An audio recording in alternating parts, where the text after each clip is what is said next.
Sveiki visiem! Tā nāk klajā trešā epizode. Tas ir Ulmaņa režīms. Ja. Ulmaņa režīms, kas tā principā uz Latvijas valsts bija jauna. Mēs zinām, ka Ulmanis nāca pie varas un pasludināja sevi par vadītāju, atlaida parlamentu un visas tās likumīgās, kas bija paredzētas Satversmē, visu atlaida. Un viņš valdīja.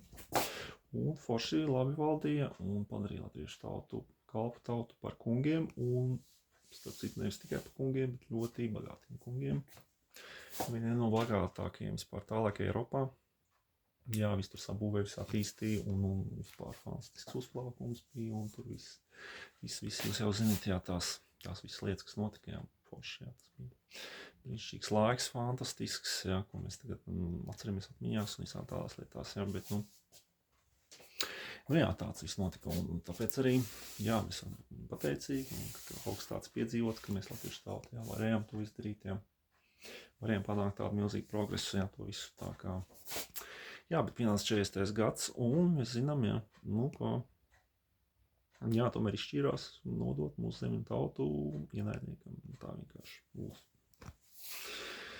lūdzu, jā, dariet, un, jā, un tā, bet, jā, kas tie varētu galvenie tie iemesli, kāpēc, jā, tāpēc, ka valsts bija jauna un viss bija forši sabūvēts un negribējās no tā šķirties, jo kā paredzētu, principā, visu iznīcību, gan cilvēku, gan materiālo visu, un tāpēc arī tā izšķiršanās, jā,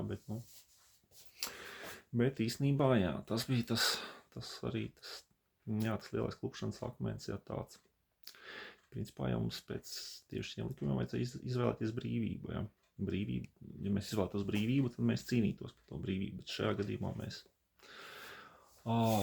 brīvību neizvēlējāmies, un brīvība īstenībā, kas ir brīvība, tas salīdzinot ar mantu un to materiālo, tas ir dievišķis, kaut kas dievišķis, jā, mēs atteicāmies no kaut kā dievišķa un pateicām, ka mums svarīgāk, lai nekas netiktu iznīcināts manta, lai viņi tur paliek, kur ir, lai mums tas, ko mēs sabūvējām, visu fantastisko, lai tikai neviens nepieskarās tam visam, jā. Jā, un tas tā kā pārkāp, tas viss tika, un jā, tādā veidā dievišķis likums, un tas ir arī viens no iemesliem, kāpēc mēs tagad esam tādi nabagi un trūkumcietēji, jā, tas ir viens no tādiem iemesliem, tas ir galvenais iemesls, jā. Un to, ko mēs neesam atzinuši, neesam novērtējuši un izanalizējuši, jā, un līdz galam sapratuši, jā, līdz ar to mums tas jārūt dziļāk un jāsaprot, tā kā. Labi, davai, tad līdz nākamajai epizodei. Čau!